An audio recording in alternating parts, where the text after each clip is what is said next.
ابو جہل کہتا ہے اس رسی سے باندھ کے 1000 لشکر کی جب خبر مدینے میں ہوئی، میرے حضور نے فرمایا صحابہ جمع ہو گئے 313، فرمایا چلو گے میرے ساتھ؟ انہوں نے، میں نے مکہ چھوڑا، مدینے آ گیا، اب مدینے پر حملہ کرنے کے لیے مکے کے لوگ چلے ہیں، چلو گے؟ 313 آئے، حضور چلیں گے، پیٹ پیٹ سے لگے ہوئے ہیں، کپڑے پھٹے ہوئے ہیں، کوئی طاقت نہیں، کوئی ان کے پاس تلواریں نہیں۔ حضور نے فرمایا سوچ لو، چلو گے؟ تمہارے پاس 2 گھوڑے ہیں، ان کے پاس 100 گھوڑے ہیں، تمہارے پاس 7 تلواریں ہیں، ان کے پاس 1000 تلواریں ہیں، چلو گے؟ تو صحابی بولے یا رسول اللہ کوئی امت موسیٰ کی تھوڑی ہے جو بھاگ جائے گی، امت مصطفیٰ کی ہے، جان دے دیں گے۔ حضور آپ کہیں تو ہمارا بچہ بچہ آپ پر قربان ہونے کے لیے تیار ہے۔ سارے انصار بھی یہی کہہ رہے ہیں، سارے مہاجرین بھی یہی کہہ رہے ہیں۔ یہ تو تم اب بڑھ گئے، میں انصاری ہوں، میں فلاں ہوں، میں یہ ہوں، میں وہ ہوں، میں فلاں صاحب ہوں، میں یہ ہوں۔ تم بڑھ گئے، تم پہلے مسلمان ہو، اس کے بعد کچھ ہو سکتے ہو۔ تمہارے قبیلے پہچان کے لیے ہیں، لڑائی کے لیے نہیں۔ فضیلت اس کی ہے جو اتقا ہے، جو تقوی رکھتا ہے۔ اللہ کے نزدیک متقی ہی معزز ہے۔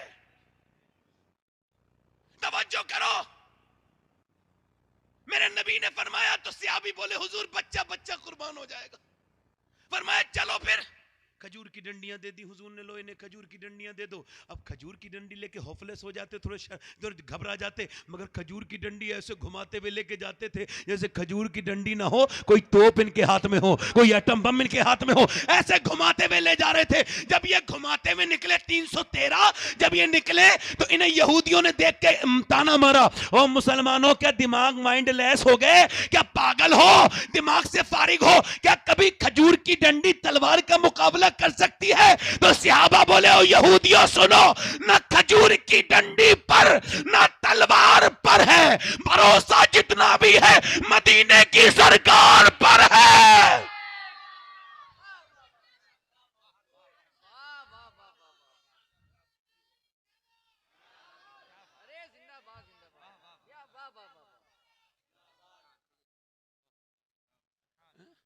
نبی نے فرمایا چلو، ارے وہ کون سا بدر کا میدان ہے جسے اللہ نے اپنی نشانی کہا؟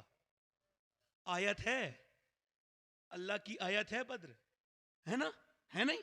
اللہ نے اپنی نشانی بتایا بدر کو۔ وہ بدر کون سا مقام ہے؟ ذرا غور تو کرو، آج بھی بڑے بڑے جلی لفظوں میں آیت وہاں لکھی ہوئی ہے، وَلَقَدْ نَصْرَكُمُ اللَّهُ بِبَدْرٍ وَأَنْتُمْ أَذِلَّةٌ۔ وہ کون سی آیت ہے؟ وہ کب اتری تھی؟ کچھ پتا ہے آپ کو؟ وہ کون سے دن اللہ نے کب نصرت کا سیرا تمہارے سر پہ مانا تھا؟ کب اللہ نے فتح مبین تمہیں عطا کی تھی؟ وہ کون سا دن تھا؟ تم سے 313 کھڑے تھے اور تمہاری ہماری حالت کیا تھی؟ ہم نے کھجور چوس کے اس سے روزہ رکھا تھا، اور کھجور چوس کے ہی ہم روزہ افطار کرتے تھے۔ ہمارے پیٹوں میں کھانے نہیں تھے، پیٹ ہمارے پیٹ سے لگے ہوئے تھے، ہمارے ہاتھوں میں تلواریں نہیں تھی، کھجور کی ڈنڈیاں تھی۔ ہماری مذاق بناتے تھے کفار مکہ، اور وہ جو رات کو جنہوں نے پوری رات شرابیں پی ہیں، جنہوں نے عورتوں کے ناچ دیکھے ہیں، وہ کفار مکہ اور اٹھے ہیں، انہوں نے پوری رات کھانے کھائے ہیں، انہوں نے بھنے ہوئے گوشت کھائے ہیں، اور وہ دناتے ہیں اور وہ مذاق اڑاتے ہیں، ہوٹنگ کرتے ہیں، اور وہ فکرے کستے ہیں اور کہتے ہیں یہ مسلمان کھجور کی ڈنڈیوں سے لڑنے آئے ہیں، انہیں ایسے کچل کے مسل کے پھینکیں گے جیسے مکھی مچھر کو مسلتے ہیں۔ جب یہ کہنے لگے میرے نبی نے سر سجدے میں رکھ دیا، میرے پیغمبر نے سر سجدے میں رکھ دیا، مگر آپ بھول گئے سر سجدے میں رکھنا۔ کسی کی بیٹی کی شادی ہو ادھر جائے گا ادھر جائے گا، کسی کے کاروبار میں پریشانی ہو ادھر جائے گا ادھر جائے گا، کبھی اس کے پاس کبھی اس کے پاس، کبھی اس کے پاس کبھی اس کے پاس، لو مجھے یہ تعویذ دے دو۔ ارے سن تو میرے بھائی، تجھے حضور نے اکیلا نہیں چھوڑا تھا، تجھے سجدے کی طاقت دی تھی کہ جب تیری بیٹی کی شادی نہیں ہو رہی ہو تو کسی کے سامنے تجھے نہیں رونا تھا، تجھے سجدے میں رونا تھا اللہ کے سامنے، تجھے اپنے رب کو یاد کرنا تھا، مگر تو بھول گیا، تو اس پاور کو بھول گیا۔ ارے کسی ایٹم بم میں وہ طاقت نہیں جو اللہ نے سجدوں میں طاقتیں عطا کی ہیں، کسی بڑی سی بڑی چیز میں وہ پاور نہیں۔ واسجدوا واقترب، سجدہ تو اللہ کے قرب کا ذریعہ ہے۔ سجدہ کیا ہے؟ سب سے زیادہ اچھی حالت ہوتی ہے انسان کی جب وہ سجدے میں ہوتا ہے۔ میرے نبی نے سجدہ کیا ہے۔ حضرت ابوبکر صدیق کہتے ہیں حضور کو جتنا ہم نے اس دن روتے ہوئے دیکھا، اتنا حضور کی آنکھوں سے کبھی آنسو گرتے نہیں دیکھے۔ میرا میرا امام کہتا ہے آنکھیں رو رو کے سجانے والے، جانے والے نہیں آنے والے، آنکھیں کچھ کہتی ہیں تجھ سے پیغام، او در یار کے جانے والے، اس نے تیرا سا نہ دیکھا نہ سنا، کہتے ہیں اگلے زمانے والے، وہ کون سے میرے نبی پاک اتنا روتے ہیں کہ چادر حضرت ابوبکر صدیق بیان کرتے ہیں چادر نیچے گر جاتی ہے، میں حضور کی چادر کو اوپر رکھتا ہوں مگر حضور پھر اور روتے ہیں، اور کون سی آنکھوں سے آنسو گر رہے ہیں، ریت بھیگی جا رہی ہے، مسجد عریش آج جہاں پر ہے میرے نبی نے وہاں سر رکھا تھا سجدے میں، اور وہاں پر جو ہے وہ ریت بھیگ رہی ہے، کون سی آنکھیں جس طرف اٹھ گئی دم میں دم آ گیا، اس نگاہ عنایت پہ لاکھوں سلام، کون سے ہونٹوں سے دعا مانگ رہے ہیں، پتلی پتلی گل قدس کی پتیاں، ان لبوں کی نزاکت پہ لاکھوں سلام، میرا امام کہتا ہے اس نے یوسف پہ کٹی، مصر میں انگشت زنان، سر کٹاتے ہیں تیرے نام پہ مردان عرب، آج 313 کھڑے ہیں، میرے پیغمبر نے سر سجدے میں رکھ کے عرض کی ہے، اے میرے مالک جو مکے میں نے تکلیف برداشت کی، کہ میں نے منڈیوں میں درس دیے، جو میں نے قبیس ابو قبیس کے سامنے کھڑے ہو کے درس دیے، جو میں نے منڈیوں میں میرے اوپر گالیاں دی گئیں، میرے اوپر پتھر مارے گئے، جو کعبے کے قریب جو میرے اوپر اونٹ کی اوجڑی رکھی گئی، جو میرے سر کو دبایا گیا، جو میرے سر کو پھاڑا گیا، جو اشیب ابی طالب میں میرا پورا خاندان بھوکا رہا، جو میری بیٹیاں 9 دن کے بعد انہوں نے پیڑ کے پتے کھائے، اور پھر جو طائف کے میدان میں میرے اوپر تکلیفیں گزری، آپ کو پتا ہے طائف کیا ہے؟ میرے تایا اللہ ان کی مغفرت کرے، وہ کہتے تھے بیٹے جب عشق رسول لگے کم ہو رہا ہے تو طائف پڑھ لیا کرنا۔ طائف کیا ہے؟ حضور 80 کلومیٹر دور مکے سے گئے ہیں طائف، میرے نبی کے اوپر وہاں لوگوں نے پتھر مارے ہیں، میرے نبی یہ کہتے تھے اللہ ایک ہے، اور 1-2 پتھر نہیں، ایک پاؤں اٹھاتے ہیں تو دوسرے پاؤں پہ مارتے ہیں، اور دوسرے پاؤں اٹھاتے ہیں تو پہلے پاؤں پہ، حضور بیٹھ جاتے ہیں تو اٹھا کے مارتے ہیں، اور ایسے زور زور سے پتھر مارے کہ میرے نبی کی پڈلیاں پھٹ گئی، میرے پیغمبر کی، میرے ماں باپ قربان ہو جائیں یا رسول اللہ، میرے ماں باپ نہیں سب کے ماں باپ، اے اللہ کے رسول آپ کے تصور کے لائق ہماری زبان نہیں، میرے پیغمبر نے پھر بھی دعا کی تھی، اللہ کے رسول آج عرض کرتے ہیں اے میرے مالک جو طائف کے میدان میں نے پتھر برداشت کیے، جو میں نے کعبے میں تکلیفیں اٹھائیں، جو میں نے پورے غار حرا میں تیرے دعائیں مانگی، تو یہ 313 تیار ہوئے ہیں، یہ میری پوری زندگی کی کمائی ہے 313، اے میرے رب اگر یہ شہید ہو گئے تو قیامت تک تیرا نام لینے والا کوئی نہیں ہوگا، یہ میرا ابو بکر میری پوری زندگی کی کمائی ہے، یہ میرا عمر میری پوری زندگی کی کمائی ہے، یہ میرا علی میری پوری زندگی کی کمائی ہے، یہ میرا بلال میری پوری زندگی کی کمائی ہے، یہ میرا امیر حمزہ یہ میری پوری زندگی کمائی ہے۔ دیکھ تو مالک میرے غلاموں کو، ان کے پاس کچھ نہیں ہے، انہوں نے گٹھلیوں سے روزہ رکھا ہے چوس چوس کے، یہ دن بھر روزے سے ہیں، ان کے پاس کوئی طاقت نہیں، تیرے نام پہ آئے ہیں، ان کی لاج رکھ لینا۔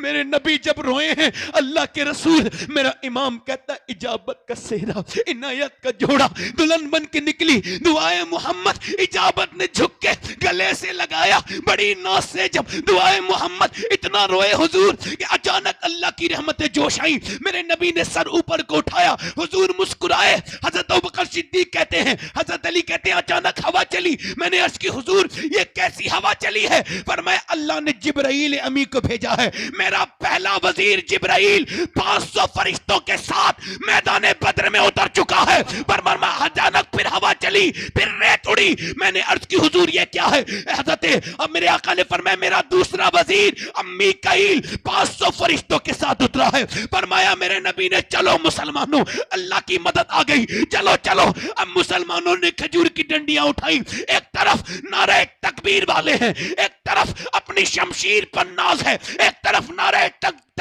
تکبیر والے ہیں، ایک طرف طاقت پر غرور ہے، ایک طرف اللہ کی محبت پر غرور ہے، ایک طرف اپنے مال پر ناز ہے، اور ایک طرف آمنہ کے لال پر ناز ہے، ہاتھ میں لے کر کے چل رہے ہیں، اور چلتے چلتے صحابہ نے جب کھجور کی ڈنڈیاں اٹھائی ہے، وارے صحابہ کھجور کی ڈنڈی تلوار کی طرح کاٹتی ہے، جدھر سے اٹھتی ہے کبھی گردن کاٹتی ہے، کبھی ہاتھ کاٹتی ہے، جب کھجور کی ڈنڈی سے کٹتے ہوئے اجسام دیکھے گئے، جب جسم گرے کٹ کٹ کے کفار کے، ان کے پٹے پانی ہو گئے، وہ گھبرا گئے، وہ دوڑے، وہ بھاگے، کچھ کٹے، کچھ مرے، کچھ گرفتار ہوئے، اب جب وہ بھاگے تو انہیں میاں ان بھاگتے ہوئے میں امیہ امیہ بھی تھا، امیہ بھاگا، بلال اس کے پیچھے پیچھے. بلال نے امیہ کو دیکھ لیا کہ یہ میرے سینے پہ پتھر رکھتا تھا، یہ وہی امیہ ہے جو بلال کو انگاروں پہ لٹالتا تھا، یہ وہی امیہ ہے جو میرے آقا بلال کے منہ پہ مکے مارتا تھا.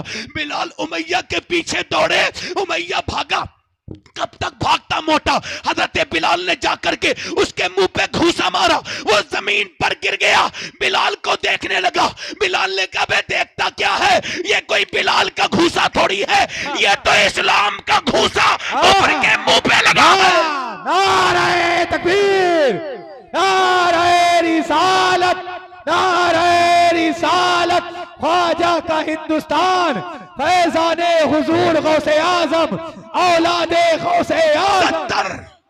70 کفار مارے گئے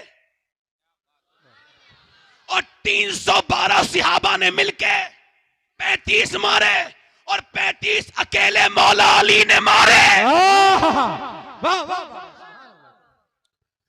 کبھی ہم میں تم میں بھی راہ تھی، کبھی ہم میں تم میں بھی چاہت تھی، کبھی ہم بھی تم بھی تھے آشنا، تمہیں یاد ہو کہ نہ یاد ہو. کبھی تم روتے تھے تو اللہ کی رحمتیں آتی تھی، کبھی تم مسلح بچھاتے تھے تمہاری بیٹیاں بھی بچھاتی تھی، تمہاری بیویاں بھی بچھاتی تھی.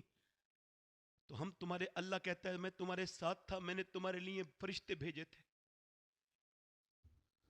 مگر اس وقت 313 تھے، 57 ملکوں میں ذلیل و خوار ہیں.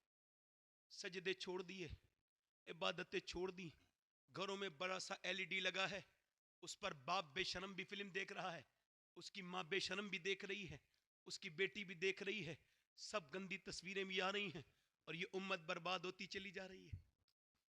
کیا تقریریں کریں بتاؤ؟ تقریر کرنے کا وقت ہے.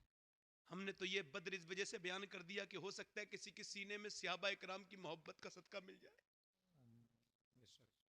مگر کیا تقریر کریں؟ برباد ہوتی چلی جا رہی ہے قوم. ایسے یہودیوں اور نصرانیوں کی طرح جی رہے ہیں مسلمان، انہیں اللہ رسول سے کوئی مطلب نہیں. یہ میری پگڑی دیکھ رہے ہو، یہ اس وجہ سے بندھی ہوئی ہے کہ میں ٹھیک سے شرم باحیا آدمی نہیں ہوں. اگر صحیح کر کے باحیا ہوتا تو یہ پگڑی نہیں باندھتا. کائی کی پگڑی باندھوں؟ مجھے بتاؤ، اگر آج سجدوں کی جگہ تعویذوں نے لے لی، تعویذ کا میں مخالف نہیں، پوری نسل میری تعویذ کرتی ہے، مگر میں یہ کہتا ہوں کہ دنیا کی کوئی بھی طاقت سجدے کی جگہ نہیں لے سکتی.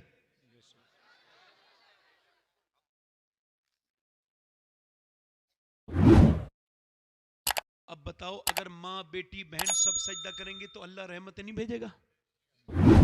مگر سجدے